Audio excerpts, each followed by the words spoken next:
Hey fellas.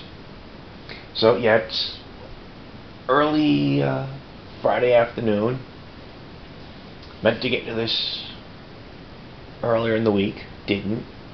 That's okay though, I still got plenty of time to get this done, blah blah blah blah blah. But, get this knocked out, get my stuff ready, and hopefully do a couple of things I've been putting off before I hit the FLGS tonight. Do some drafting. Yay! So, we're still drafting in Innistrad. It's a good set to draft. It really. Honestly, they've been making a lot of good sets to draft as of late. I want to say probably the. Let me think. I don't know.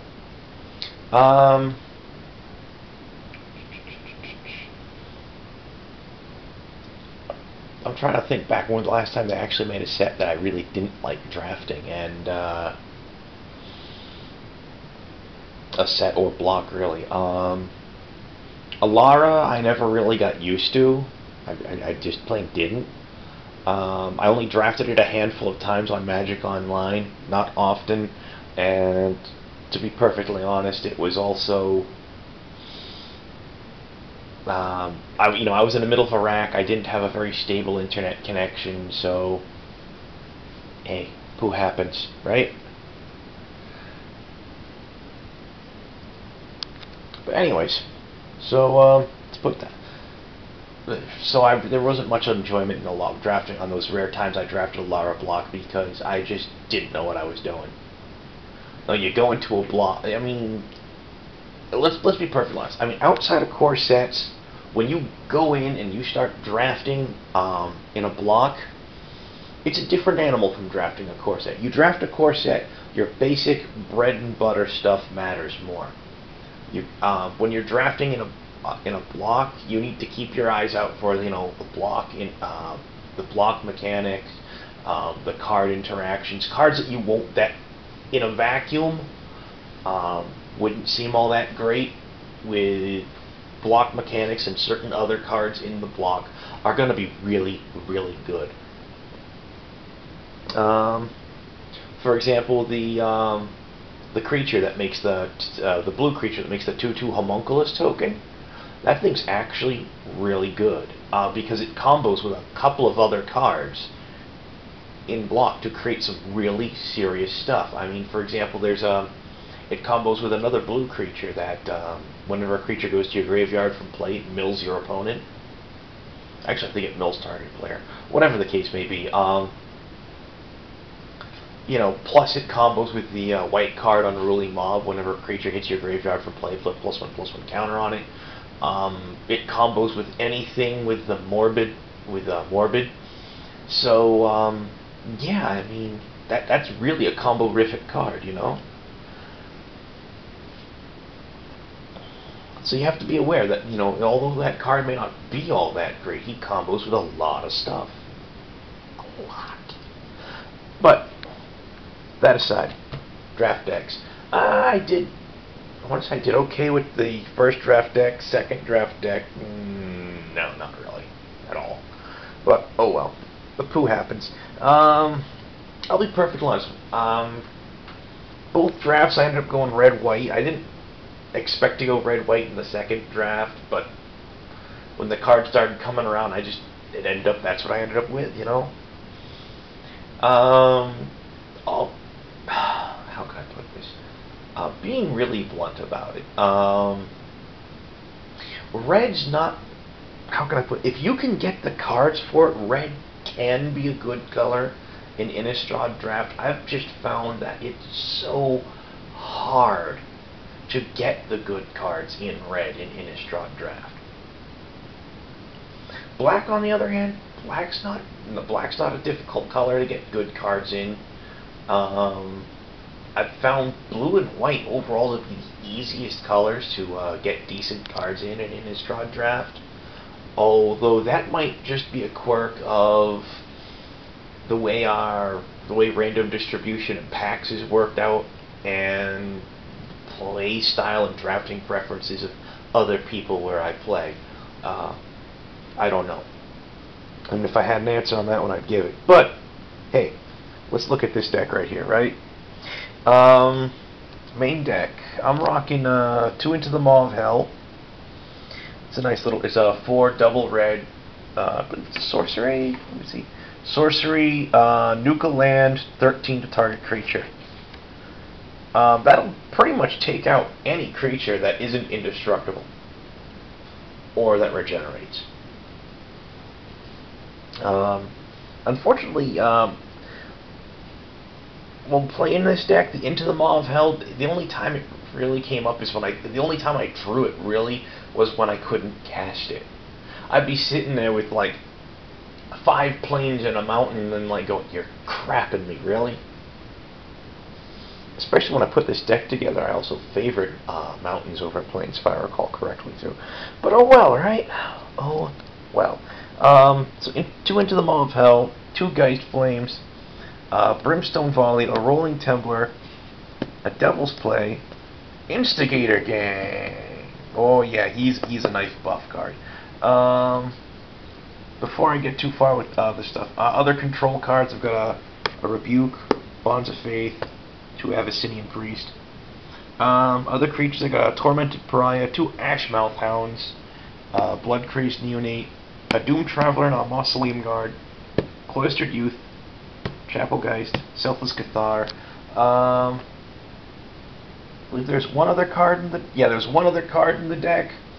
I had the Angelic Overseer in here, the 5/3 Flying Angel that gets Hexproof and Indestructible if you control a human.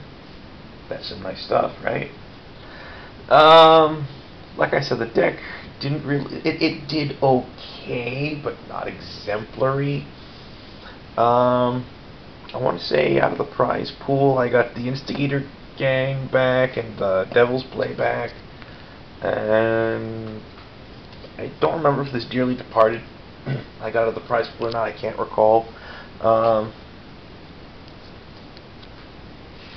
Let's scoop all these up, put them aside, give myself a little bit more room to work with on top of this area. Sideboard. Nightbird's Clutches and a Curse of the Pierced Heart, and I couldn't make room for them. Shimmering Grotto, I might have actually even run that in the deck, I can't remember. Wooden Stake, Cool Collar Spell, pair of Cellar Doors. Maybe I should have run the Cellar Doors, you know, just for the possibility of getting some creatures out of them, you know. Hysterical Appliance, Shell Off Cultist, Delver of Secrets, 2 Claustrophobias. Snapping up 2 Claustrophobias did hurt other people at the table who were playing blue. Yay! Bramble Crush and Ranger's Guile. Those are both halfway decent. They're both decent cards, but that goes along with something else, really. Green is not a color that excites me in this set. I'm not saying that there ain't good green stuff in here. It's just that very little of it excites me. I mean, I think the green cards that excite me the most are like Garruk, Daybreak Ranger, the Flash Snake with Death Touch, and Prey Upon. I mean, those are probably the most exciting cards in green in this set. So take from that what you will. Black, Gruesome Deformity, big deal. Bump in the Night, it's interesting. I've seen people make some good use out of Bump in the Night in draft, actually. Another Gruesome Deformity, 2 Walking Corpses. Walking Corpses, not bad at all for black. So yeah, there was that. Another thing you're not seeing here is I also, my keeper card was a Snapcaster Mage. I ended up trading that away. I believe I got Baneslayer and Teferi, Mage of Zelfir. So, yeah, not bad at all. Also somewhere along, I don't know if it was for that or something else, I picked up a Behemoth Sledge. So that's a nice little card. What else we got? What else we got? Second draft deck. Where's the sideboard for this thing? A stack of lands. Oh, brain fart. Here's the sideboard for it. Third, Gus. Galvanic Juggernaut. I just didn't run. Demon Mail Harbor. Just didn't run it. I just didn't have enough to make it worth my time. Nightbird's Clutches. Riot Devils. Riot Devils is not a... It's not really a bad card, but I just couldn't find... I just couldn't see running it in this deck. Curse of Oblivion. Moan of the Unhallowed is actually a pretty nice card if you're going black. Manor Skeleton, Typhoid Rats, Degraph Ghoul, 2 Vampire Interlopers, Victim of Night. I could probably... maybe I should have gone black-red with this deck, you know? But, oh well. Memory's Journey, Ranger's Guile, Wreath of Geists, Hamlet Captain, Grave Bramble, Spider Spawning. Yeah, there's not bad stuff there. I believe my keeper out of this mess was a Blasphemous Act. See here, 1, 2, 3, 4, 5, 6, 7, 8, 19, 20, 21. Hold on a second here. Over my phone, look the rares I had here. Okay. So looking at what I got here, I've got 2 Rolling Templars, Brimstone Volley, a Blasphemous Act. It's nice. Skursdag Cultist, Fervor of the Bitten, which isn't all that bad. Blood Crazed Neonate, Kessig Wolf, Village Ironsmith, 2 Tormented Pariahs, 2 Feelings of Dread, a Cloistered Youth, a Doomed Traveler, an Abbey Griffin, Midnight Haunting, 2 Butcher's Cleavers, a Silver Inlaid Dagger, a Divine Reckoning. What you're not seeing that I didn't get back out of the prize pool afterwards was I had the Ginger Angel, the Angel Flight Alabaster, and what else was it? Oh yeah, and an Instigator Gang. So yeah, 2 drafts in a row I ended up with the Instigator Gang in the main deck. Instigator Gang is actually a really good card. I did not do well with this deck at all. I don't know. I just don't know. Like I said, after looking over this stuff, I mean, I know I debated with myself while I was putting together whether I should run black over white. I don't know. Maybe I probably should have, looking back on it. But you know what they say about hindsight and all that other fun, happy stuff. Who happens? Well. Oh well. I have no idea what that noise is. It's coming from somewhere outside. I don't know what's going on. Oh well. So, hey, you know, there's a draft from last week. Hopefully I'll get this week's draft up and posted in better time than I have been as of late, but no promises, you know? Oh, jeez. Alrighty. Have a good weekend, fellas. Be safe. Be good. Etc., etc. Kill nobody I wouldn't. Don't worry, the list is not very restrictive. Alright. Later, fellas.